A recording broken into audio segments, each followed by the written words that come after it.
अस्सलाम वालेकुम नाजरीन, आप देख रहे हैं ज़िशान सैयद यूट्यूब चैनल। नाजरीन, आज बात करेंगे पाकिस्तान तहरीक इंसाफ के चेयरमैन इमरान खान की अपीलों पर।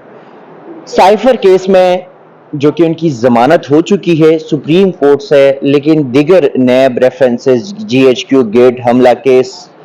उसमें वो ताहाल अडियाला जेल है। लेकिन साइफर केस का जो ट्रायल चल रहा है उस पर मुख्तलिफ औकात कार में जो अदालती फैसलों को चैलेंज किया गया या वजारत कानून के नोटिफिकेशन को चैलेंज किया गया, और इस्लामाबाद हाई कोर्ट से अक्सर औकात उनको साइफर केस की हद तक रिलीफ मिलता रहा। इससे पहले भी इस्लामाबाद हाई कोर्ट की division bench justice Miangul Hassan Aurangzeb और जस्टिस सुमन रफत इम्तियाज ने साइफर केस का ट्रायल कलदम करार देकर असरिनो ट्रायल का हुक्म दिया था। उसके बाद वो ट्रायल दोबारा शुरू हुआ, जेल ट्रायल, और फिर जेल में दोबारा ट्रायल शुरू होती ही वहां पे कुछ जो ट्रायल कोर्ट के जज है अबुल हसनात जुल्करनैन, उनकी जानिब से कुछ ऐसे फैसले किए गए जिसको इस्लामाबाद हाई कोर्ट में दोबारा चैलेंज किया गया,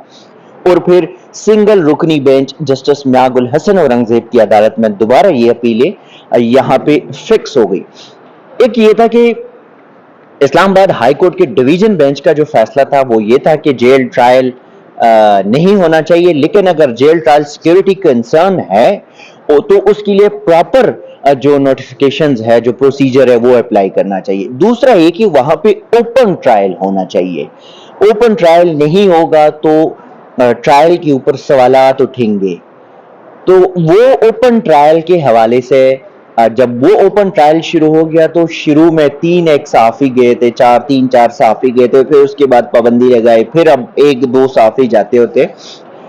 फिर ऑफिशियल सीक्रेट एक्ट के जज अबुल हसनात जुल्करनैन ने एक नोटिफिकेशन जारी किया और उसमें इन कैमरा समात फिर से डिक्लेयर कर दी।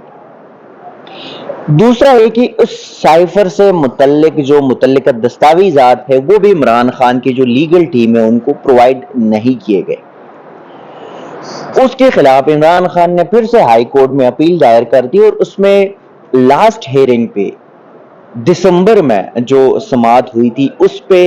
इस्लामाबाद हाई कोर्ट के जस्टिस मियागुल हसन औरंगजेब ने जेल ट्रायल रोका था,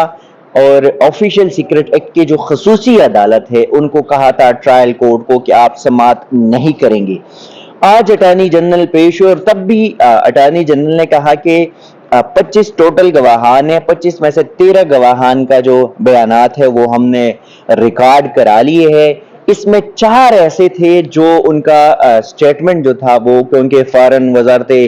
खारजा से उनका ताल्लुक था, फॉरेन ऑफिस से उनका ताल्लुक था, इस वजह से हमने इन कैमरा के, लेकिन इसके साथ ही बाकी जो 9-10 जो गवाहान थे उनके भी बयानात हमने ऐसे कर दिए। तो अटॉर्नी जनरल ने तब भी कहा था कि ये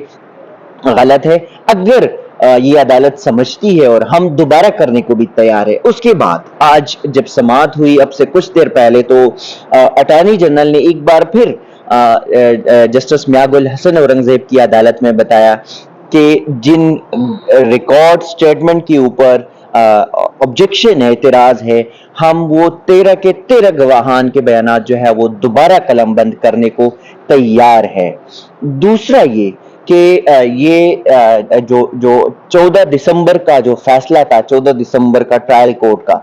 तो वो फैसला भी एक डायरेक्ट नहीं बट इनडायरेक्ट उसने नल एंड वाइट करार दिया, और उस पर सलमान अकरम राजा जो कि इमरान खान के वकील है उन्होंने भी अदालत को बताया कि ये समझते हैं कि 14 दिसंबर वाला फैसला जो है वो गलत था। ताहम अटॉर्नी जनरल की इस यकीन दहानी पर अदालत को कि हम उन गवाहान के बयानात जो है वो दोबारा कलमबंद कराएंगे, जिस पर जस्टिस मियागुल हसन औरंगजेब ने इमरान खान की वकील को मुखातिब करते हुए कहा कि लेट्स प्रोसीड द केस, इस केस को चलना भी चाहिए, और गलतियां हम सबसे होती है, करेक्शन हम सब करते हैं, तो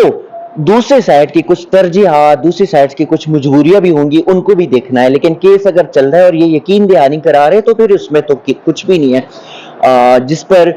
इस्लामाबाद हाई कोर्ट ने जो स्टे दिया था कि ट्रायल कोर्ट समाअत नहीं करेगी, आज वो स्टे उन्होंने वापस ले लिया। पहले तो हाई कोर्ट ने ये डिसाइड किया कि हम اس کیس کا فیصلہ کریں گے، لیکن پھر جسٹس میاگو الحسن اورنگزیب نے کہا کہ مجھے کچھ عدالتی ججمنٹس دیکھنے ہیں، اس کے بعد میں آرڈر جاری کروں گا۔ ایک طرف فیصلہ محفوظ ہو بھی گیا، لیکن اس میں کوئی ڈائریکشن کی حد تک ہو سکتی ہے کہ ڈائریکشن کیا ہوگی، ویسے تو کوئی خاص اتنی ڈائریکشن نہیں، کیونکہ جس کیس کے اوپر، جس نقطے کے اوپر یہ اعتراض تھا، اسی نقطے کو اٹارنی جنرل نے آلریڈی یقین دہانی کرا کے دور کرنے کی یقین دہانی کرائی کہ ہم گواہان کو دوبارہ جو ہے وہ ریکارڈ سٹیٹمنٹ کریں گے اس کا۔ اب